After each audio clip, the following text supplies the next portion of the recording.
It's the real word. It's the real word. It's the real word. It's the real word. We on a mission and that's bringing y'all the truth. You know the problem, but we get into the root. The devil watching, yeah, he always on pursuit. But Jesus is our rock, so we shall not be moved. We on a winning team, so we can't lose. We say facts, cause we hitting y'all with proof. Started from the bottom, now we standing on the roof. As God as our witness, we gon' make it to the moon. When you want the truth, the world be hiding it. This the real word, we providing it. We got Ace, BK, Truth, Rick Star, and we plan to make a movie like it's Pixar. We came a long way from the plantation. We just tryna save your souls from damnation. So if you down with the message, tune in every week. It will lead you to the message that you seek. It's the real word. It's the real word. It's the real word. It's the real word.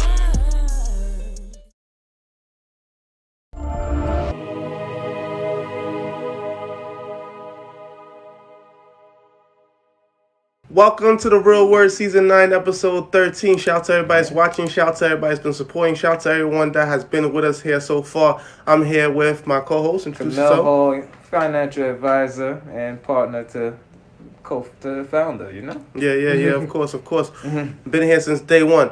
Also, we here with a very special guest. Introduce yourself. I am Lola Waterman, candidate for civil court judge here in Brooklyn, and nice to see everybody. And Kimmel, I'm going to have to talk to you after this race because I need to get my financial house in order. All right. Well, I can refer you. I got you. Okay. Yeah. And as you guys can see, we're back in the lab once again. Like, we're not in the studio, but we're in a different location. So toast. Yeah. Salute. Toast. Yeah. Toast. Salute. With my water. Yes. So, once again, we have a very special new guest on the platform for the very first time, Miss Lola Waterman. You're gonna introduce yourself to the platform and tell the people what it is that you do and why exactly you're here and what it is you want to talk about. So go ahead. Absolutely. So thank you so very much for giving me this platform to be here. As I said, my name is Lola Waterman. I am currently an attorney, but I'm running for civil court judge.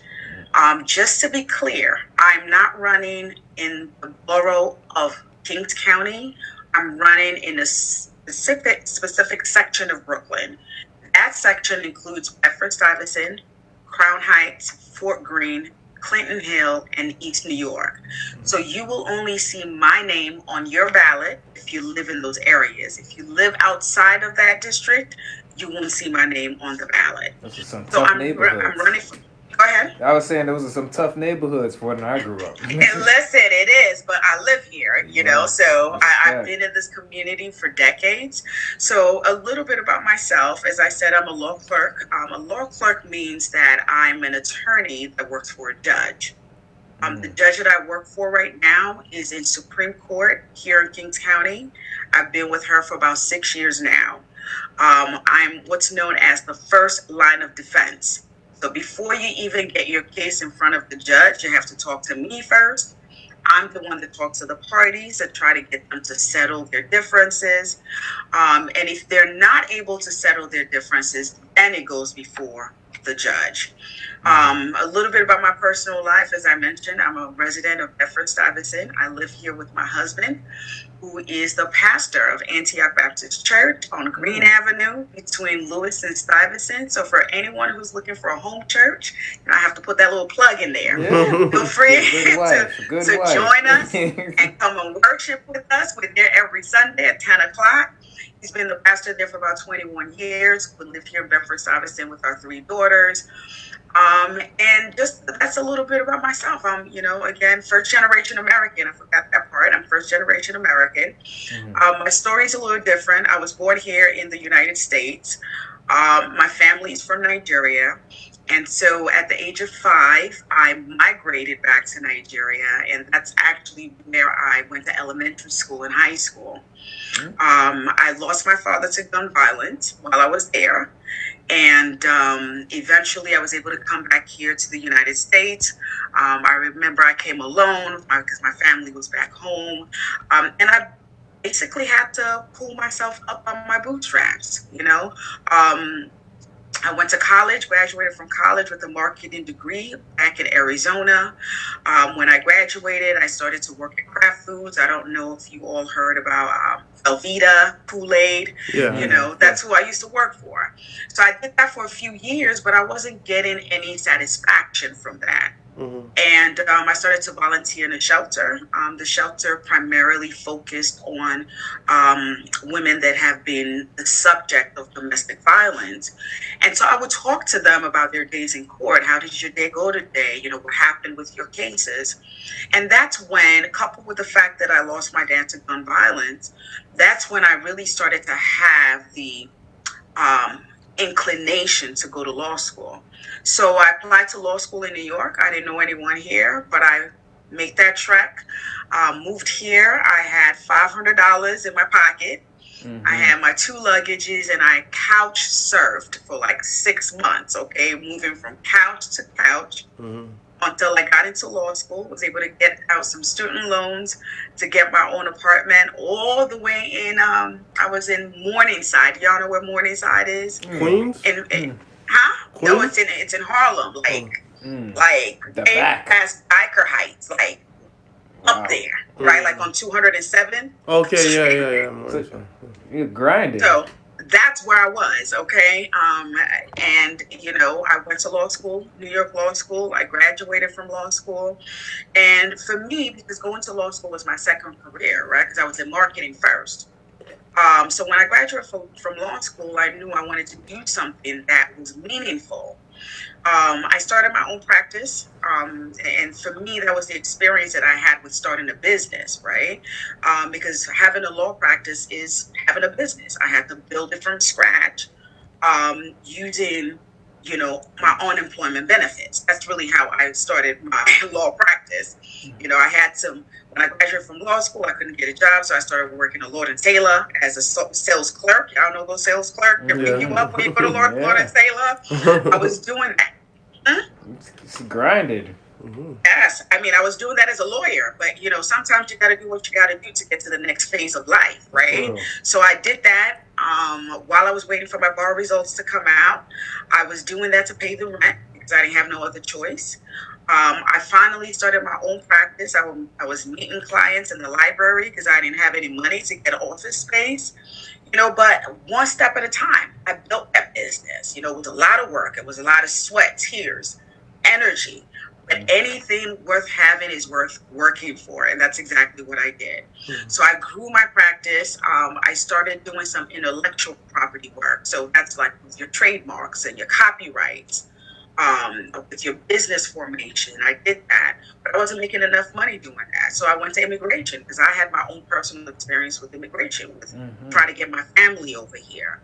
So I started doing some immigration work. I started doing some estate planning work, which is, goes in line with what you do, Kimmel. So like with the estate planning, with preserving generational wealth and transferring that from generation to generation, you know all about that. Yes, so that's what my practice was centered on, like really trying to help the community preserve what we have. So I did that for a while.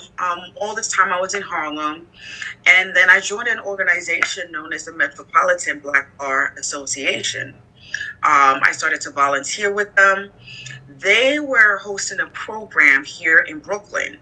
I don't know if y'all heard of Safe Surrender.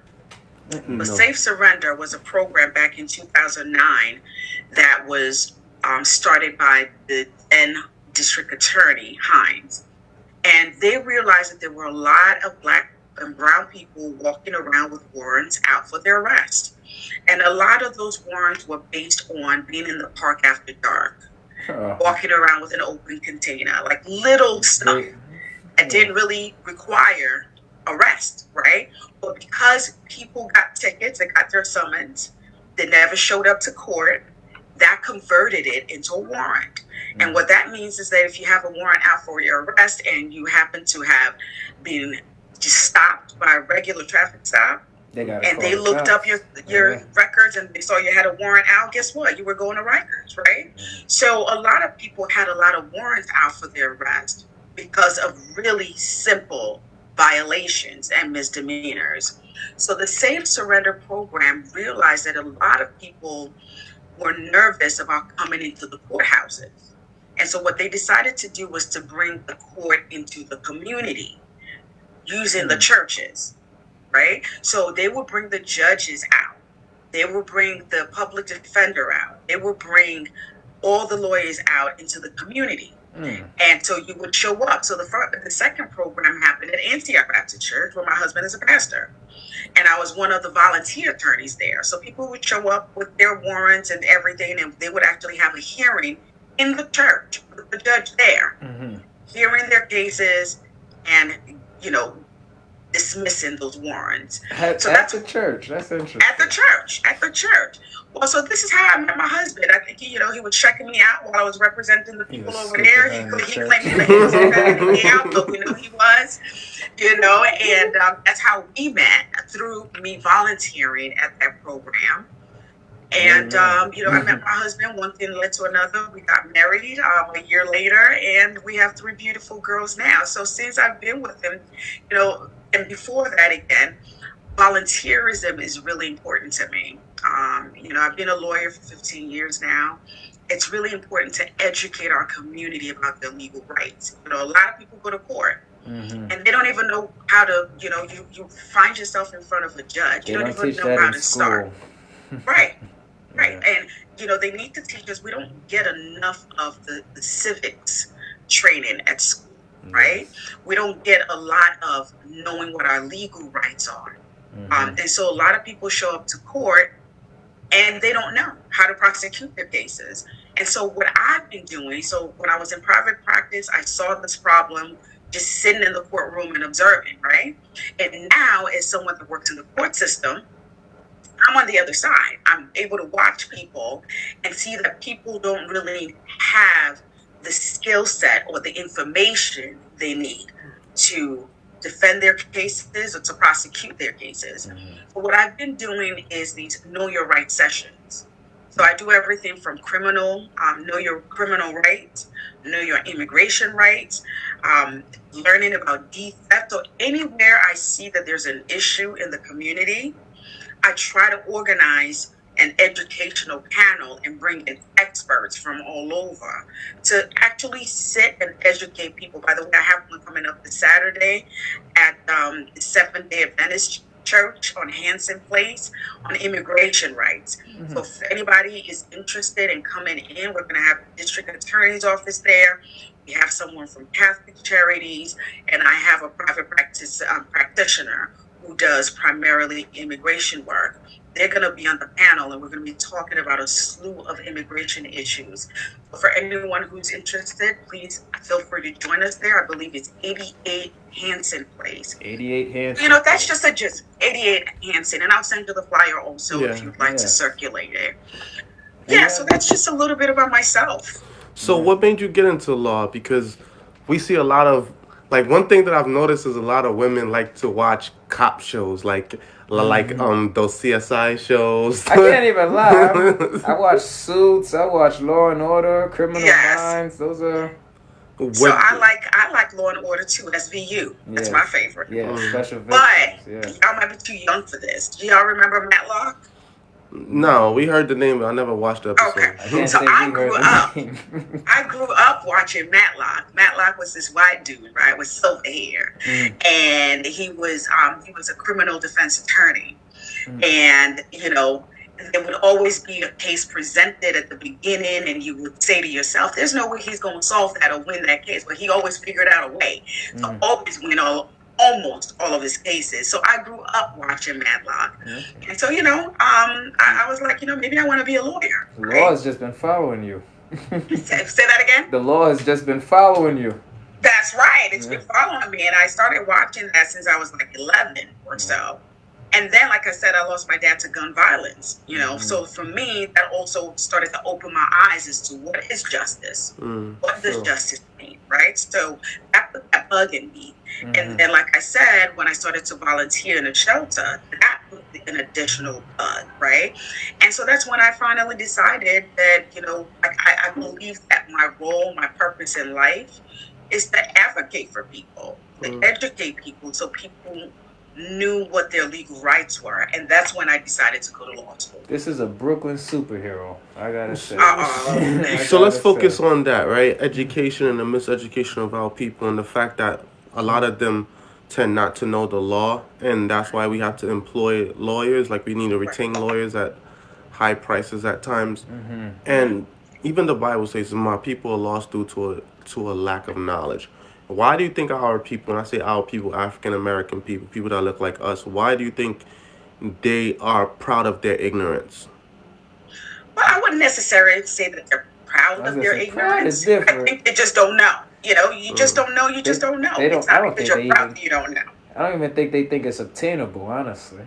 Yeah, and that could be it to a certain extent. When you think about lawyers, you know, I think about before I became a lawyer. I think more. Right? Well, what are you thinking when you think like lawyer? We're thinking about lawyers in nice little suits, tailored and everything, with a little briefcase.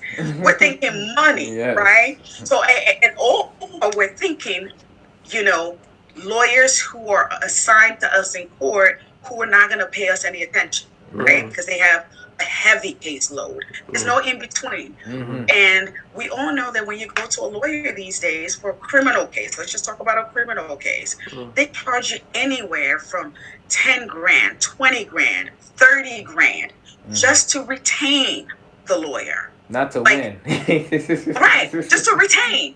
Like, I'm a lawyer and I can't afford to pay a lawyer 20 grand to take my case. God forbid I end up in criminal court. So let alone a lay person, someone in the community who's faced with a criminal charge or any other kind of court case. Where are they coming up with that kind of money? Yeah, then there's court fees also. And exactly. Also and to even study law costs a lot of money. Yeah. To study it. And that's why when you say, why are lawyers so expensive?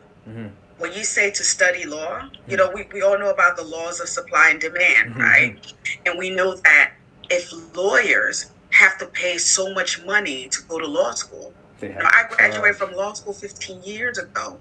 I still owe enough to buy a house, okay, on my student loans. So going to law school is not cheap. So when you come out, you're thinking about, how am I going to pay all the student loans back? You got to charge. Right. Right. And so these days, I mean, this is for New York. I can't speak for other states. But in New York, a lawyer's hourly rate could be anywhere from $250 an hour to $1,000 an hour with the big firms. That's amazing. Per hour. That's amazing. Right. You need to work for a day. They do charge you every phone call, every email, every everything. But the emails, phone calls, they charge by every 6 minutes. Okay, that's how the billing is set up.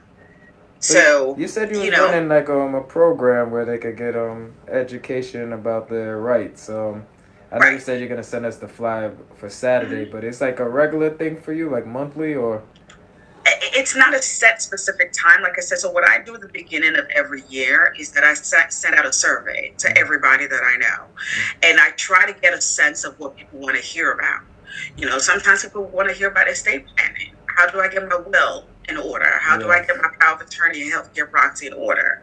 Sometimes people want to hear about criminal stuff. You know, how do I fight my case in criminal court? Sometimes people want to hear about immigration. You know, I came here with a visa. My visa expired. You know, and now I'm in immigration court. They want to have me deported back to my country. How do I fight that? You know, people. I speak to a lot of young men that have cases in family court.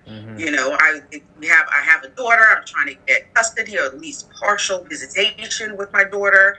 My baby mama is not letting me, you know, see my daughter. How do I get around that? Okay. So talking to them about those different things and organizing those different panels is important. But there are also many programs out there that create this Know Your Rights panels that provide the information that people need. Okay. I will be happy to share the link on my page, the surveys and all. Absolutely. So, growing up in Bed-Stuy, right, and seeing the development, even the gentrification that has occurred, right, and seeing how much Brooklyn has changed, Do you think it's changed for the better for our people or worse for our people? For our people, not for the better. Definitely not for the better. I'm not gonna sugarcoat that. I used to. That's the real. So as I said, I live in Bed-Stuy. That's the mecca of gentrification, right? If right there's now, ever any gentrification that I have experienced and I've actually seen it happen right before my eyes, it's in Bed-Stuy. Stuyvesant Heights. Huh? Stuyvesant Heights now. Exactly. I remember when I first got here on my block, there were maybe 2 families that are not of color that lived on my block. Fast forward to about 7 years later, it reversed. Wow. By 10 years later, it was only 3 people of color living on the block. But the question is, how is that happening? How is gentrification happening? Let's talk about that for a second, right? I know the house right next door to me. Going back to what you were talking about, Ricky, about ignorance. So the door right at the house next door to me, there was an elderly lady that owned that property, right? All paid for. One of her kids comes around and takes out a reverse mortgage on the property. Let's say for $150,000, right? Takes out $150,000, runs to Florida, right, with the money. Doesn't even give her mother not 1 cent of that money. Goes to Florida. Now, mom dies. What did y'all think happened to the reverse mortgage? No one pays it. No one paid it. And we all know that with reverse mortgages, once the person that owns the house passes away, you got to pay it back in one lump sum. You don't pay it back in installments. There's no more like payments. A mortgage. There's no more. They want their $150,000. So what they're asking the family for this, the one that took the money was gone. The others moved in there and they said, well, we didn't take the money, so we're not paying nothing. So they lived in there, continued to live there. What do we think happened to the property? It went up for grabs. It went to foreclosure. Foreclosure. And it was auctioned off for $500,000. Okay. Bought by an investor or developer. They fixed it up. Within 6 to 8 months, it was back on the market for guess how much? Like 1.5? 2. But $1.3 million they sold it for. That's amazing. So not only did we lose our generational wealth, we added to the gentrification problem, and everybody else made money than us. Except us, yeah. Yeah, he made about $700K on the house. Yeah. Yep. On an easy grab, just because of bad management, bad money management. That's right. And so it's important with that ignorance, and I'm saying sometimes teaching us how money works in our 50s, that's not the time you learn how. Learning how money works start from birth, right? As soon as we have our kids, we need to start getting our kids engaged in what we're doing. We can't say, right. Thinking future, thinking long term. That's the hardest thing to get through. But we got to get it through. And that helps by having them at the table, right? When you're making deals, have your kids sit there. They may not understand it now. I already tell my daughter now, everything is a trade. You have to make sure it's a good trade. Absolutely. Absolutely. So the language that we use with our kids, the environment that we put them in. I had a meeting with a city council member this past weekend. Guess what? I took my daughter with me. I need you to start sitting there listening to the interactions going back and forth. How we talk, Right, right. Because that cannot be wasted knowledge. And that's the way we can use to start empowering our kids who prayerfully would grow up to be responsible members of society. So, gentrification is a real thing in Bed-Stuy. We see the gentrification is expanding to East New York. It's already in Crown Heights. So, let's just forget about that. Yeah. And, it's Ocean Hill, Brownsville, East New York. That's where it's going now. And when gentrification happens, it started years before. It's not something that, you see the effects of gentrification years after it started. And Just- at that point, we might cut off. Just as a heads up, it's at the 1 minute mark. So the Zoom goes into 30-minute intervals. So if it cuts off, just reopen, just re-enter the room with the same link. Okay. okay, sounds good. Yeah, it'll be in Sounds a good. second. But man, But I would say gentrification is not a bad thing in a sense where it's like if we get to stay there. if we get to own it, if we manage Yeah. it correctly. And I Yeah. could say I seen that firsthand in regards to like my parents, right? Like my parents were able to purchase property and land in America and in other countries. But even growing up as a youth, my father used to show me how to balance a checkbook and how to pay invoices, how to answer invoices, how to mail things, and how to do those I used stuff. to be there, man. You're possibly handle the computer. Yeah, so Absolutely. so as I got older now, you know, We'll be right back in 1 second. after these messages. Commercial break. This is usually when it'll be a commercial. Yeah, right? We ain't got no commercials. But we gonna work on 'Cause getting we some live. commercials. There's a way to put commercials in even when you live, I heard. Really? Yeah, I don't know how to We do need it, some but tech people. yeah. Well, if you know any tech people, you can email us at therealwordtv@gmail.com. That's therealwordtv@gmail.com. Get us some commercials. And, you know, get us some commercials, you know, and that'll help us out a lot, you know. Yeah. Advertisement, you get your money up, we get our money up, you know. Everybody eats. Yeah, everybody eats. We eat together. Like church, like thanks. Well, let me not bring up that. Yeah, so what I was Yeah. saying, Lola, is like my father, he showed me how to balance the checkbook and he put that responsibility on me. So whenever bills would come in the mail, You like got used to it. yeah, we were used to paying it on time, and that helped me, like even now, to have a good credit score, be able to pay bills on time, you know, balance debt, do balance transfers on debts. Yeah. Like I had to learn all of that, and even maintaining the house, you know. like Mortgage, I said, insurance, we at all my house right now, so you know, Right. just now that I knowing. think about it, schools, well, the school we was thinking about need to focus not just on social media and marketing, but Life skills.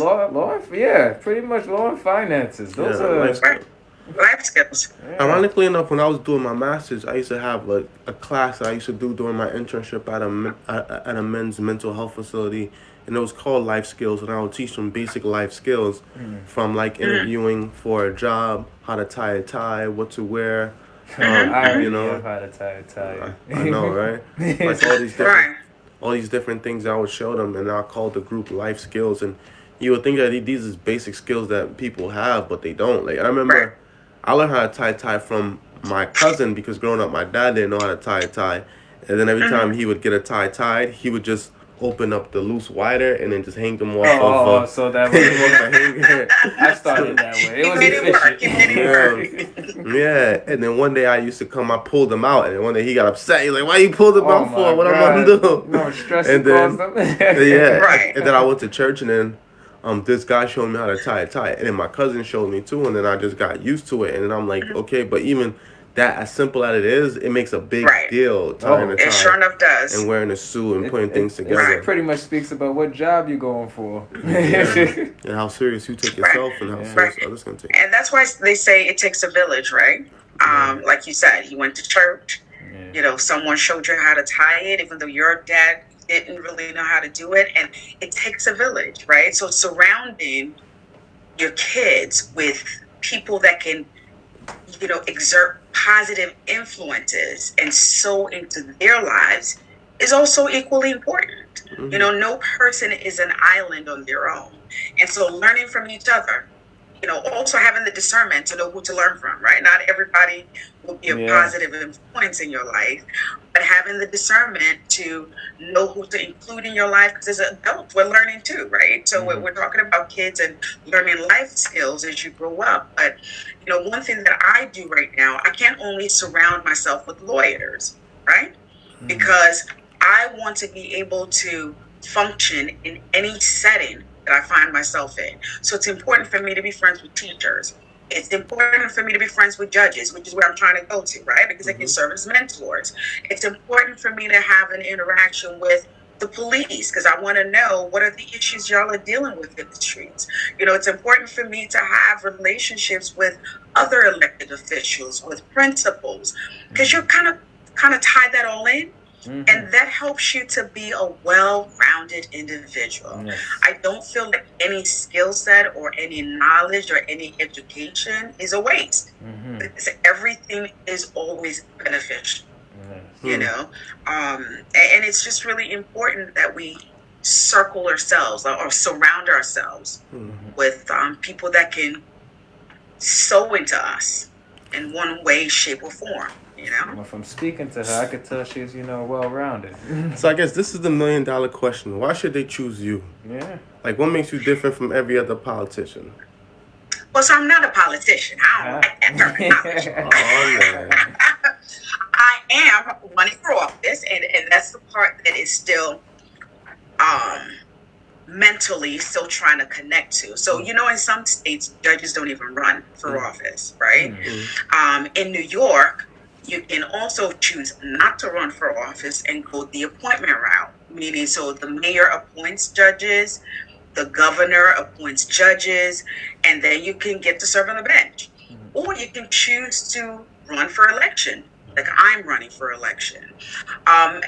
This is my second time of running. I ran 2 years ago. I didn't make it. I lost by a very narrow margin, but I've learned a lot from that first race. Thankfully, with this race, I don't have an opponent. So as I mentioned earlier, I'm not even going to be on the ballot during the June primaries. I will be on the ballot in November during the general elections because I don't have an opponent right now.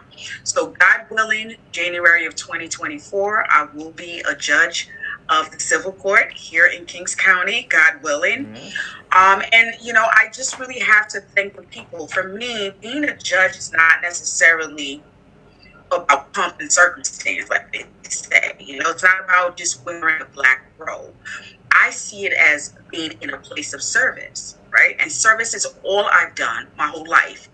I was raised by parents whose communities, regardless of where they were, I call them servant leaders. I watched my parents give everything that they had to their communities. Since I've been an adult, I've done the same thing, helping my community in every way I can, even as a pastor's wife, right? Believe it or not, the pastor's not the only one in service. First lady is also serving the people. That's just the way it is. Right. So, being, the pastor, I joke around with lawyers, like, before people call their lawyers, the first person they're calling is their pastor, right? They're not called, the lawyer comes after the fact, but your pastor tells you to call the lawyer. But you're calling your pastor first.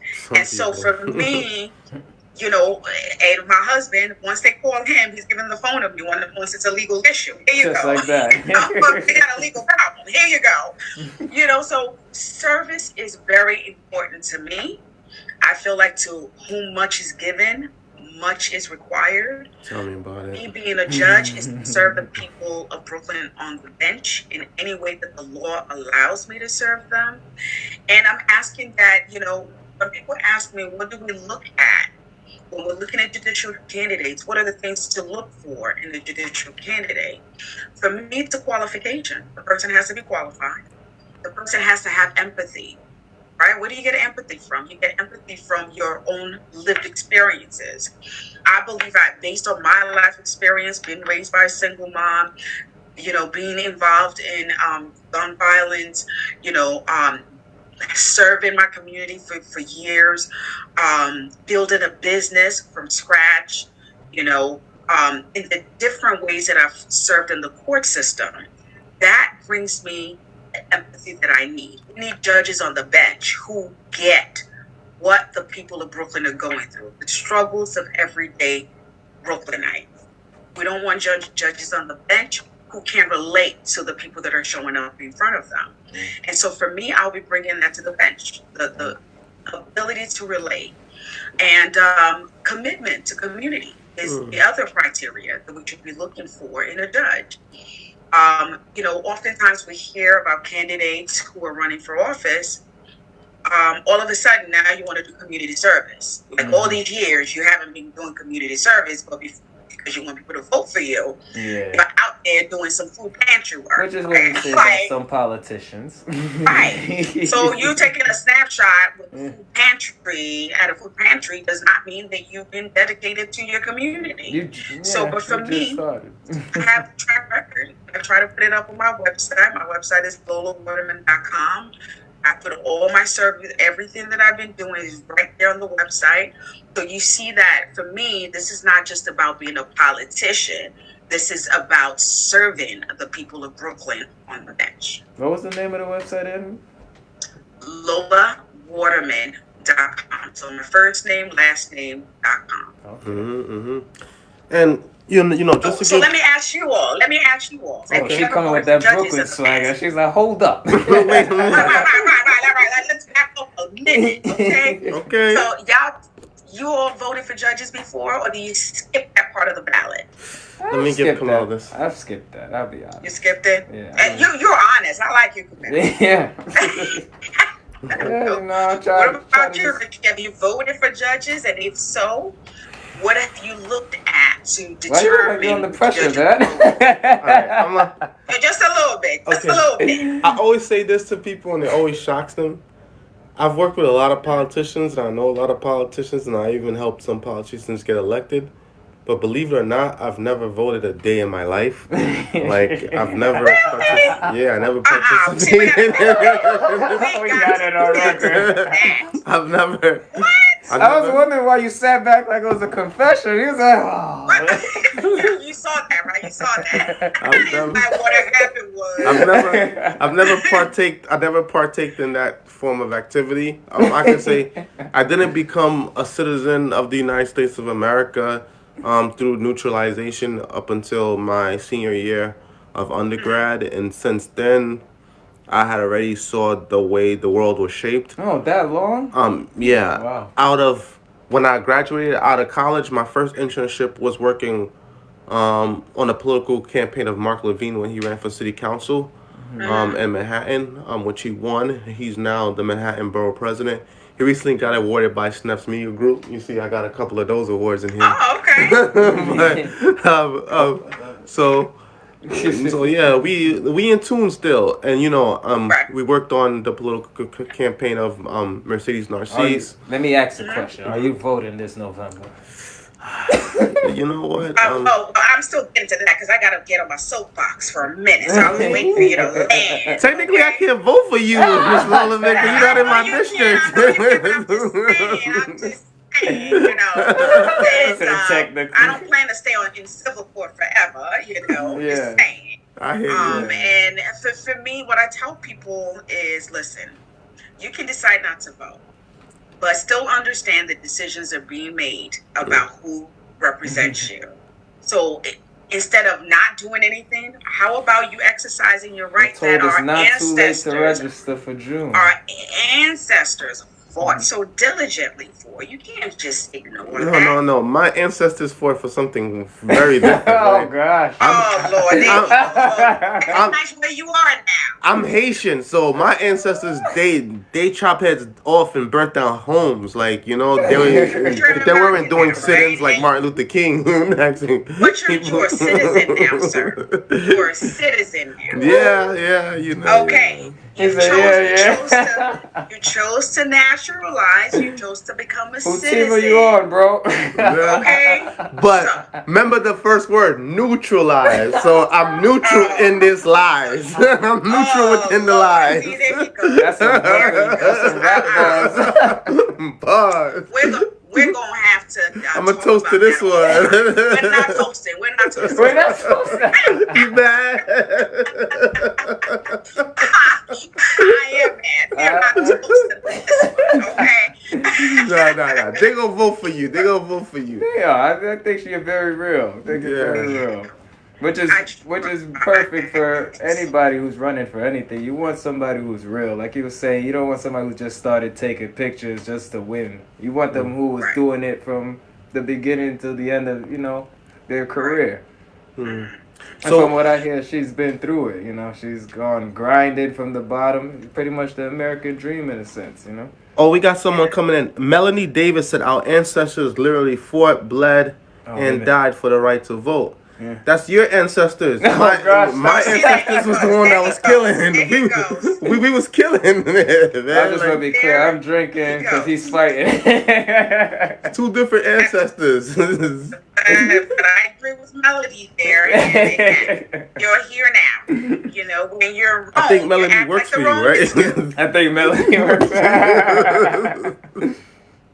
You know, so I'm gonna have to get Melody on my team, and we're gonna have to find you where you live and try to. Oh man, she's really from Brooklyn. She's gonna find out where I live. She'll be outside. She's gonna run down on me. Yes, I can use the Google now. Yeah. Mm-hmm. Yes. So you know, again, participating in your civic duty is important, all around. And life is still passing us by, whether or not we choose to participate in it. You know, it's passing us by. So, what do you have to lose by participating? One thing I could say is I see a lot more African American women participating more than I see African American men. Like, I don't see as much African American men running for office as I see African American women running for office. And the question is, why is that?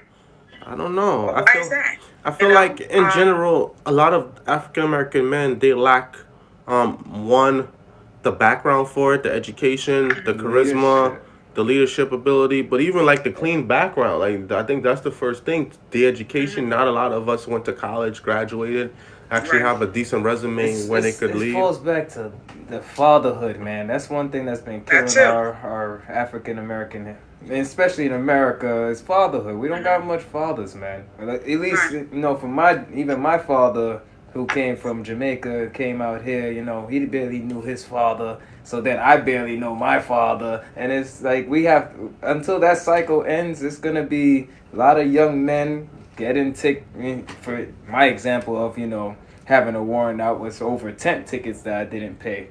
In terms of, you know, just not having a father to be like, hey, be responsible. It's just all it takes for somebody to get an arrest warrant, go to jail, and mess up their record. It just takes one time. And it's lack of leadership, big brother leadership too. Right. I mean, you're absolutely right on the mentorship. You know, I just finished a panel right before I came on with you guys, and one of the questions that they asked me is, what made you want to become a judge? Now, I knew I wanted to become a lawyer from a very young age, but I didn't know that I wanted to become a judge until I started working in the court system for a judge, right? And having mentorship is so important. You know, like I said, I ran 2 years ago. I had no support whatsoever. And if I didn't win, right? Because I didn't have the support. And so support makes all the difference. A lot of people choose not to run for political office because they feel like they wouldn't have the support. No one can run a campaign by themselves. You need support. Sometimes you need the institutional support, right? But maybe one of those issues is the fact that men are not able to get the support that they need to actually run. Running for office, not only do you need the expertise and the resources, but you need the money to run. You need, you know, the support in the community to run. And a lot of Black men might not be getting that. Yeah, right. A lot of them don't the have other good part is, you know, for me, I know I've spoken to some men about running for judge. In their minds, they make more money, you know, being in private practice, right? They have to support their families, right? They have to support their families. They gotta. I'm not saying women don't have to do that too. Yes, we do. But men, whenever they're the breadwinners of their family, and for them, they see being in private practice, owning their own businesses, as more financially stable than being a judge. Not That's financially true. stable, but they can make more money. You know, hustling and doing whatever they need to do, as opposed to, you know, judges don't. You know, you have a set fee. A set salary, and that's it. You know, you bring up a good point there. And you can't go and make money on the side? Say that again? You can't go and make money on the side? Nope. Judges are prohibited from doing anything on the side. So once you become a judge, that's it. You can't be and a you're business limited owner. to your income that the state gives you. Whereas as a practicing attorney, you can do any kind of business that brings in money, right? So that's another reason in my mind why a lot of men don't do it. Okay. I did not know that. Okay. But that's a good point. During 2020, I was working at Carver Bank, and we was getting a lot of entrepreneurs. During that time, I was such a mixed feeling because people were going for, instead of working for somebody, getting the salary, everyone wanted to work for themselves. Right. And when you bring up the judge thing, I find a lot of people, when they told me they wanted to work for themselves, they found that it was amazing because they could work whenever they want. That was their favorite part. But, being in the bank, I was realizing that, the people who actually made money were the people who worked 24/7 on their business, in terms of they didn't take no breaks. They didn't wake up at 10 o'clock because they worked for themselves. They woke up the same time as if they were going to the bank, Mm-hmm. So when you bring up the judge and the guy chose malpractice rather than being the judge getting a set salary, I find that a lot of guys, maybe not just guys, but I do know a lot of guys want freedom. Right. They don't want to feel restrained, even in relationships. Yeah. And that's the key. Like, that's one thing, that's one sacrifice I had to make going into the court system. Because remember, I said that I had my own business as a lawyer. I had my own law firm for almost 10 years. And the autonomy, that I had, you're working harder with your own business. Don't get me wrong. You're working harder because you got to be on top of it all the time. Yes. Right? But you knew that the money that you made was your own. You can hustle as much as you need to. I remember, when I would get pregnant and I needed to go on maternity, I would wind down practice a little bit. But then when I got back from maternity, I can ramp it up again because now I got to make money for the daycare. Make it up. So, you just, with your own business, you can make it do what you needed to do, right? But as a judge or an employee, for that matter, you got to report to work. You have to get permission to get off of work. You get a fixed salary that is not, a variable. It's fixed. And a lot of people don't like that. It's kind of like a, it's very repressive to a certain extent. It's consistent, but it's not, people like fluctuation, I guess. Right. Right. Because that's the thing with the business, you always have to be one step ahead. Like, I need to have enough money to pay my bills next month. So there's always that at the back of your mind as a business owner. But, I really enjoyed my time when I was, in private practice. But there are benefits to both sides. Like you said, sometimes the consistency is a good thing. I know that my paycheck is going to be in my account every 2 weeks. Otherwise, we're going to have a problem. I'm not going to have a bad week. Everybody's going to have a bad week. Okay, everybody. So, there's pros and cons to both. Growing up in Brooklyn and having such a diverse background and such a high level of education, what are some advice that you could share with the youth that may be watching?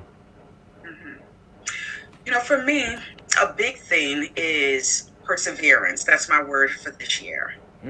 Persevering, regardless of your situation. Nothing works out the first time. I've certainly had a lot of experiences where things didn't work out the first time, but not giving up. Being persistent, working hard, surrounding myself with positive influences, getting a mentor or, some mentorship, educating myself. All those things work collectively to make you achieve your dreams and your goals. It's nothing in life is easy. Nothing gets handed down to you, right? So first, trying to figure out where you're going, depending on what age you are. You're trying to figure out what direction am I going. I didn't go to law school, actually. I was almost 30 when I went to law school. So this is not something that, like I said, I didn't grow up wanting to do this. So, but when you finally figure out what you want to do, you just need to pursue it with everything that you have. And that's what I did. That passion. Once I discovered I wanted to be a lawyer, I gave everything up. I had a house when I went to law, before I went to law school. I was ready because I bought my first house at 21. Right? I had a house, I had a company car, I had my personal car, I had invested in a nice little subwoofer because I like the little boom boom coming out the car. And that was before law school, you said? That was before law school. Before the debt? That was before law school. Yeah. And when I discovered that in order to find purpose in my life, my purpose was to serve people. And once I made that decision that being a lawyer was the path to go, I had to give everything up. I sold my car, I sold my house, I gave everything up and started from scratch. And I have not regretted it one bit, except for the student loans part. You know, nobody like that in the beginning. Sometimes you gotta lose to win. Yeah. Sometimes you have to lose to win. Exactly. Exactly. Right. Sometimes you gotta, and I forget who gave this analogy with the rubber band. Because you gotta pull the rubber band back to propel that thing forward. My husband is over here waving that he's the one that used the analogy. So I'm gonna give him his credit, right? yes. We're gonna credit Reverend Waterman with that analogy. Yeah. You know, so in order books. to move forward, sometimes you gotta go back, right? Yes. And you know, the sooner you realize that, the better. And I don't regret ever going back and giving up all those things to get to my now, where I'm at today. What do you feel like is the biggest difference in the generation from when you grew up to the generation that your children is growing up in now? Definitely, hands down, a sense of entitlement. Like, I never grew up thinking my parents owed me stuff, or that society owed me stuff. I knew from a very, very young age that I needed to work hard. You know, I remember my mom had several businesses, and in order for me to do what I needed to do, guess what? I had to be an employee of one of her businesses. So just like she would get up at 6 o'clock, she was doing wedding hall decorations, you know, like what do they call it? Event planner. She was an event planner. So when she going at 6 o'clock in the morning, guess who was right there with her? Because I needed to make sure I have the life that I wanted to have in high school. So, you know, making sure, and it's incumbent on us as parents to make sure that even if we have something, not just giving it to your kids, you know, without them earning it, right? They have to earn it because that's the way you get a sense of value for anything you have. Anything that is given to you without you having to work hard for it may slip through your fingers just like that because you got it easy. True. Right? That's what we see with the deed issue going on right now. With all the gentrification and losing houses, because if you didn't have to work 50, 60 years paying off that mortgage, once you get the property, you don't realize that you're sitting on a $1.3 million house. Right? And you just let it end up in foreclosure because you don't understand the value of what you have. So for me, the greatest difference between generation then and the generation now is a sense of entitlement. People don't want to be told what to do. People don't want to be told that they're wrong. People don't believe. Like, I remember, like, growing up, it wasn't just my parents that could talk to me. You know, Miss Jackson down the street can say something to me. Everybody was giving lessons. With something down, that I shouldn't be doing. And teachers, everybody, but now it's so sensitive now. I feel like the teacher can't say nothing. Yeah. You know, the teacher just has to take it. Yeah. No adult can speak to you no more because they're gonna get attitude. Yeah. You know, so things have just really changed. Egos, a lot of egos, a lot of big egos. And to a certain extent, I think the legal system has helped to cause that, right? Yeah. Because when the teacher says or knows that if they say something, they're going to have a lawsuit on their hands. Who can afford the lawyer? That is very true. Nobody want to go through law. So, as a judge, what legacy would you like to leave behind? So for me, again, service. It always comes right down to service. I want for people to look at me as a judge representing the people of where. So by the way, just because I'm running in Brooklyn does not mean that I'm going to end up serving in Brooklyn. They can put me me in Queens. They can put me in Manhattan. They can put me in the Bronx. But I want people to look at my body of work and know that I truly believe in serving the people. I believe in knowing the law. I believe in applying the laws that I know equitably serve the people of New York, right? And that's a legacy that I want people to understand that I'm a community judge. I'm a judge who lives, breathes in the community, and that I have the interest of my community at the forefront of every decision that I make or will make. I feel the passion. I feel like beating my chest on this, man. I feel the passion. Right? That's what I got. You sure it's not what you're sipping on? Nah. I can handle 2 more of these, but you got me turned up. We're drinking a gentleman's Jack, you know. I thought it was apple juice. It's apple juice. You thought it was apple juice? I love it. I love it. Yeah, so, again, it's a place I want to certainly be approachable. So they usually sometimes would say something about an activist judge and how judges are not supposed to be activists. Yes. Because again, you should be taking the law as written, taking the facts in front of you, and bringing those two together. Yeah, they don't want you to put feelings into it, right? Yes, but where I would disagree with that is, even though we have the law, judges can also exercise discretion in certain areas, right? So are you the judge that wants to turn a blind eye to a situation and not use your discretion in a positive way? I don't want to be that judge.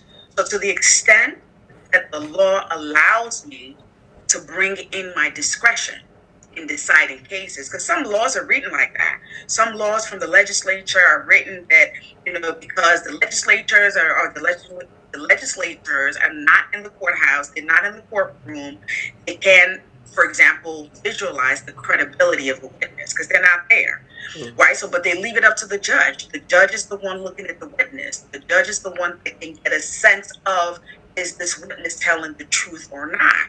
And so they would say, we're going to leave it up to the function of the court. So that means the judge has some flexibility. Yes, right? That's important information. I did not know that. Right. So the case is, how do you use your discretion? Are you using your discretion in a manner that is not equitably serving the people of Brooklyn? Or are you using it to create equity in your courtroom? And my position is, my job, whenever I'm given discretion, is to use it in a way that provides that justice, fairness, and equity in my courtroom. I hear you. You feel it, right? Yeah. So what you think of what she said so far for the night, Craig? I was pretty much clear on it, man. I got some questions for y'all now. I'm not done with my questions. Oh, all right, go ahead. Give us the question. I'm kidding. No fear over here. It's Brooklyn. Well, maybe now I have one. So what would you say you want to see in a judge? Right? So I know Ricky don't vote, but we're going to change that this year. But if you were to vote for a judge, what would you be looking for? I mean, from my experiences with judges, I would say a judge that actually listens to both sides and that understands from a personal perspective. I could say that most of the time, from my recollection, from me being in court, it was for criminal, mostly petty things, but 9 times out of 10, there's judges that'll hear the entire story to fully understand the scope of the case, and there's judges that they just see you as a piece of paper, like, trying okay, to get through it. Like they don't even look up at you. They just like, okay, throw the paper, and then you hear guilty. They don't even look at you and tell you what their decision is or what it is. I see that happens a lot at DMV court. That's the only one I've been to. Right. Yeah, so it's like, that's what you gotta deal with. And I know when it comes to lawyers, like, it's very expensive. Like, I did pre-law in undergrad, and then I had tried to get into law school. I did the LSAT about 3 times, got waitlisted twice. And then after a while, I got into my master's program. I ended up doing my master's while on the wait list for Cardozo Law School. And so I ended up getting the master's from Fordham, and I was trying to get licensed as a clinical social worker prior to trying law school once again. But I understand the scope of how it is and how it goes. The law field is kind of really racist, especially when it comes to men. I remember going for a interview. Like, I remember graduating with a pre-law degree, trying to get a job as a paralegal. Even that was hard, especially breaking into the private practices and trying to get a job with the private practices as a paralegal and trying to get fair pay at the time. Back then, fair pay was like $50,000. Like, back then, that was a lot back then. And even trying to get that much, even in the boutique law offices. I remember one time I went to an interview. Once again, Mark Levine, like, I had him on my resume. So when me and the white guy went to an interview, and we stood right next to each other, and the guy looked at the resume, and he was like, Ricard G. Noel. And he looked at the white guy thinking that he's me because of the resume. And then the guy's nodding his head like, yeah, that's me. And I just bust out laughing. And then he was like, wait, is that you? And I'm like, yeah. And then he was like, oh. He's like, you have a very impressive resume, but we're not hiring at the moment. And I'm like, oh, so you're interviewing for a position that you're not hiring for. That's interesting. Wow. And me now being a director, I know better now because I'm a hiring manager. So I know better now. So, like, even understanding that you point. became a better judge of character? Yeah, exactly. Maybe I'm a judge too, low-key. So, like, even going to, like, the small boutique firms in Queens and then going to the big firms in Manhattan and try to apply. Even my internship, the only place I was able to find an internship at, like, during pre-law was at an all-black law firm. And even then, I saw the struggles that they had to deal with as black lawyers, and I learned a lot from that. And that goes back to what you said earlier, Ricky, right? About us needing the mentorship. Why do a lot of black men don't go for positions such as, running for judge? Because of all the barriers, the microaggressions, and everything else that we see out there. And so they decide, guess what? I'm going to start my own practice. And that's where you find a lot of black men, if they're not working for a city agency, they have their own thing going on. And some of them go to law school, get their law degree, and don't even practice law. It's just to have that education, that training, and they go into other areas of the law. So, again, everything, as much as people like to act like it doesn't exist, we know that discrimination still exists. It's still out there, maybe not as blatantly as it used to be. Yes. But that's why we need more of us. We need to push more of us out there, pave the path for the rest of us to come. Right? So getting more judges of color, getting more lawyers of color, getting more, in every profession. Yes. More and more and more of us, so that then we start to make it the norm. Right, as opposed to an exception to the rule. But now we start to make it the norm. But it takes combined and collective effort to get us there. And it takes perseverance, which is my word of the year. Perseverance. Yes. Yeah. Working hard to make sure that we're pushing each other forward, lifting each other up, mentoring each other, and just being supportive overall. Yeah. Yes, I agree. I see way more black female judges than black male judges. Absolutely, for those reasons. All I want, from my perspective, to answer your question, for a judge, because I've always grew up watching law. I'm a fan of law. I still watch. Just Judy? No, I watch more entertainment law, but now, like Suits and even the show on Netflix called Lucifer, it involves detective work. I've always been into, the finding out the truth of things. Right. And even in the financial field, I'm it's all about the honesty and the paperwork in terms of so when I think about a judge, childhood judges, Uncle Phil, for but it was that term of the power, and he was still honest. I think when I think about a judge, I know the law, even many shows will show that the law can be persuaded, but the judge makes a decisive decision on the story. And I would just want the judge to have like an honest opinion. A fair judge. Yes, exactly. A fair judge, that's it. That's what most people ask. I often say that when you come to court, you know you have a chance of winning and a chance of losing, right? We already know that. That's just the nature of court proceedings. But what I found is when you come to court and you feel like you had a fair judge, a judge that actually listened to you, a judge that actually applied the law in a proper way, even if you did not win your case, you still leave with knowing that you had your day in court. Yeah. And that's what most people want. Yeah. They want to know that that's it. Yeah. They didn't want to feel like they were scammed, you know? Or finessed by the cops. Yeah. Right. Right. They want to feel heard. They want to feel validated. They want to, feel like the judge saw them as a person, like you said, when the judge is handing you a decision and didn't even look you in the eye. Yeah. Like what kind of fairness or justice is that, right? Yeah. So, most times it takes the judge being relatable and engaging with the people in front of them, We at the 1 minute mark, so yes. Give them your closing thought and your greatest pitch. Oh, Lord. First of all, go out to vote. I need y'all to vote. If you are a citizen and you have the right to vote, you must vote. I feel attacked. And I don't want to hear anything about having a criminal record. I don't want to hear anything about that because even people with criminal records can vote. You just need to make sure that you re-register once you are released from incarceration. Go back, re-register. Your right to vote is important. All right. Lola. We got to get her back on to say bye. Yeah. Yeah, it went a little over. It went fast. That 1 minute. I mean, yeah, we went a little over, but it was good. It was good hearing. Yeah, but we started a little late. Pun, good hearing.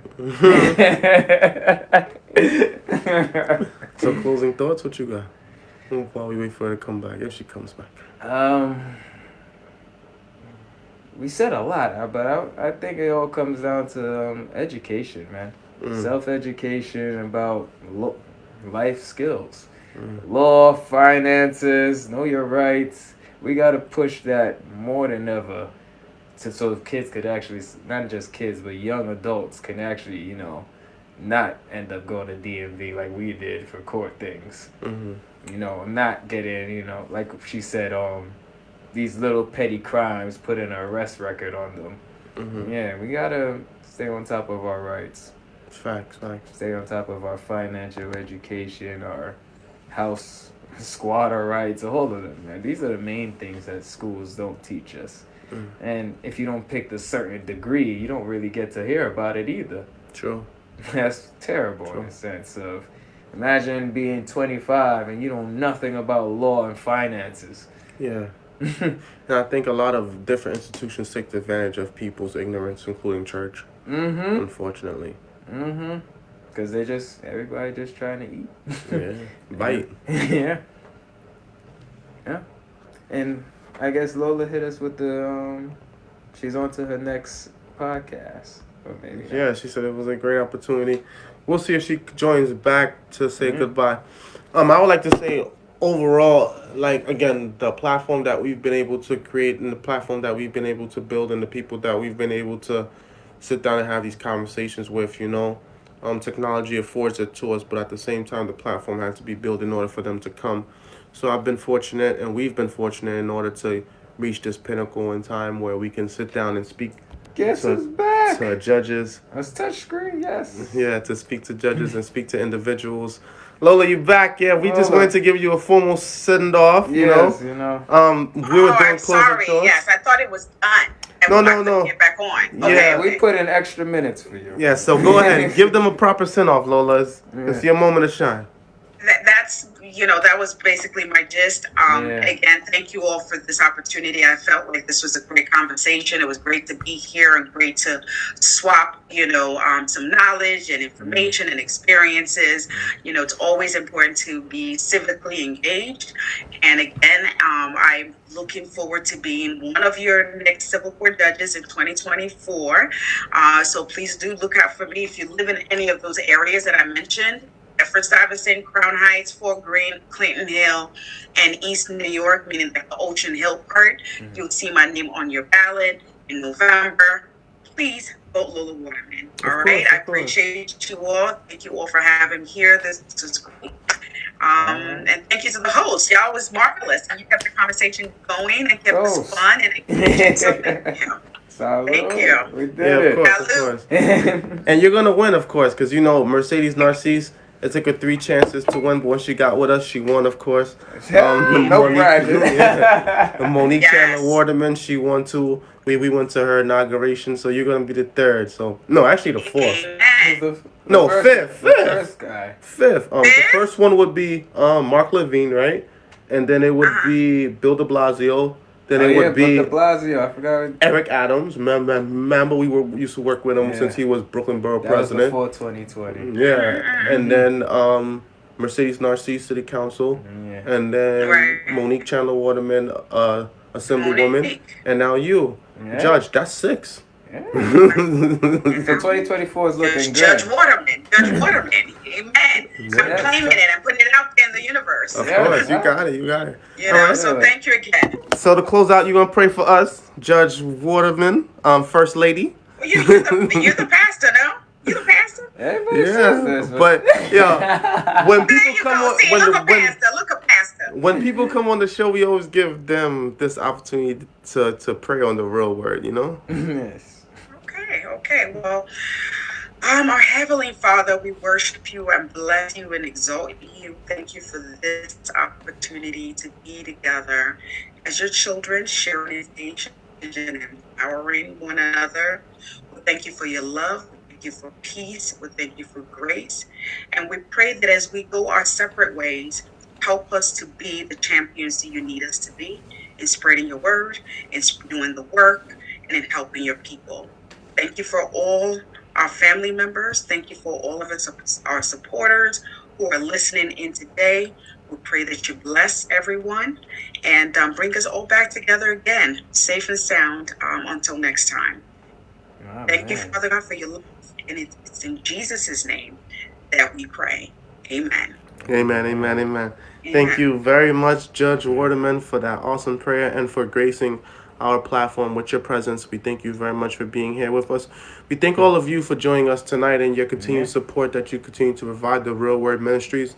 In the coming weeks, we're going to have the Feed the Homeless once again. Shout out to Mahogany Jules for, once again, her generous contribution and for electing us as a nonprofit. You know, guys, for the last few years, we've been doing the Feed the Homeless initiative. We fed so far over 3,000 people in the last few years. So we want to continue to do so, and we could do it with your support. So far we've raised $500 for this initiative, and so we're going to continue to partner up with the people that we partner up with. We also have the Art Gallery Gala coming up soon. So watch out for that. We partner up with the Brick Network. You can also catch us on the Brick Network every Tuesday and Thursday at 1, at 4, and at midnight. Also, you could catch us on YouTube, Spotify, Pandora, Soundcloud, Apple Podcasts, and Instagram and Facebook, everywhere that you could watch podcasts and video. The Real Word TV. Just put The Real Word TV and The Real Word Ministries, Inc. So we thank you all for joining us. God bless and good night. Peace out. It's the real word. It's the real